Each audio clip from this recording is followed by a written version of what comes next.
Najaf, Iraq. August 5th, 2004, 4 p.m. First Sergeant Justin LaHue and the 300 men of Charlie Company, 1st Battalion, 4th Marine Regiment are shooting their way onto one of the most ghastly and surreal battlefields in history. The immense 1,000-year-old Shia Muslim cemetery in Najaf, Iraq. It's an eerie place for the Marines. But for the enemy fighters the Marines are chasing, several hundred Shia gunmen commanded by most wanted insurgent leader Muqtada al-Sadr. The cemetery is home, and they've peppered it with hidden fighting positions and weapon stockpiles. The odds are against the Americans, but this is a fight that's been brewing for months, and the Marines are determined to settle it, here and now, once and for all.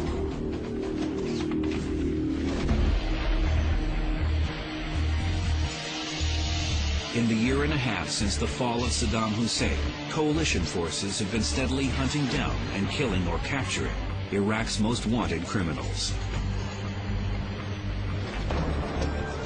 Now, in the summer of 2004, a name near the top of the most wanted list is that of militant Shia cleric Muqtada al-Sadr.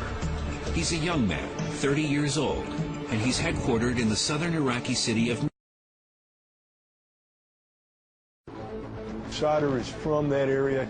At the conclusion of fighting against Saddam Hussein, he had taken over the Najaf region and had started what he called his Sadr's army, or the Mahdi militia. Muqtada Sadr is out to grab political power now that Saddam is out of the picture, and he has no plans to cooperate with coalition forces. The U.S. troops stabilizing Najaf at the moment are the 1,200 men of 1st Battalion, 4th Marines out of Camp Pendleton, California. Our mission was to go to Najaf, support the Najaf governor, and help build the National Guard unit that was there, the police forces, and to continue the reconstruction project that had been going on since the fall of Saddam. But Muqtada Sadr's militia continually harasses the local police and makes the Marines' job harder. The militia is made up of some 4,000 disenfranchised young men of the Shia faith, and they take refuge in Najaf's sacred old city and vast historic cemetery, which surround the Imam Ali Shrine, the most holy site in the Shia religion. Out of respect for Shia culture, coalition forces have agreed not to enter the sacred old city and cemetery. But Sadr's militiamen are taking advantage of the situation. They would routinely come out of the cemetery at night and attack the Iraqi main police station, which is located right across the street from the main intersection of the cemetery. The militiamen then quickly retreat to the sanctuary of the historic graveyard. But this afternoon, after one particularly brutal and sustained attack on police headquarters, the Marines have had enough. When the militiamen retreat into the safety of the cemetery, the Marines follow them. Here's the setup. Some 300 men from Charlie Company and part of Bravo Company, armed with M16s and squad automatic weapons, are chasing some 300 of the militiamen, armed with AK-47 assault rifles and RPGs. It's a haphazard, unruly fight over an incredibly obstructed and massive battleground. It would fatigue the Marine just by looking at the cemetery, because the sight of the cemetery was endless, and it completely surrounded as far as the eye could see. The Imam Ali Shrine is on a hill at one end of the burial ground, with clusters of homes and aging public buildings encircling it. People of the Shia faith come from all, so they have 1,000 meters of really hotels and universities set up to educate. And that's all on a hill around this shrine that looks down on this huge cemetery.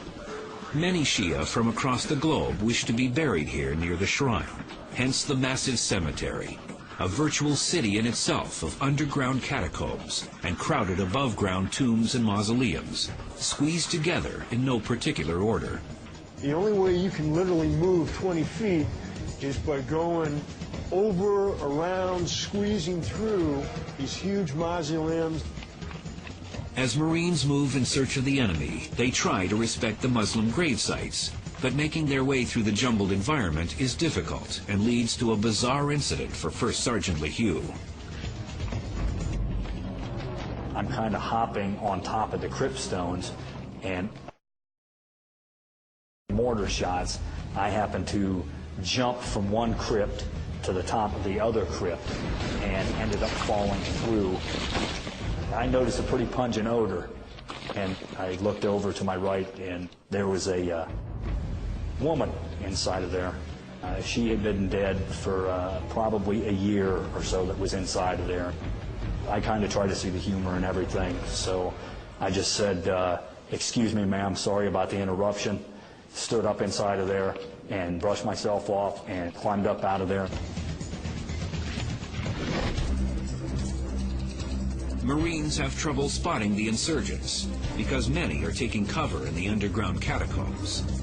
The Americans attempt to clear them all, but many get overlooked. The Marines would fight 100 meters. They'd have to clear back 50 meters because the militiamen would pop out of the catacombs. A 360-degree battlefront soon erupts. There was no really safe area. It was just where you were right now was the safe area. The shootout in the Najaf cemetery wears on for 72 hours, with August temperatures climbing above 130 degrees in the heat of the day. Dehydration is a constant threat.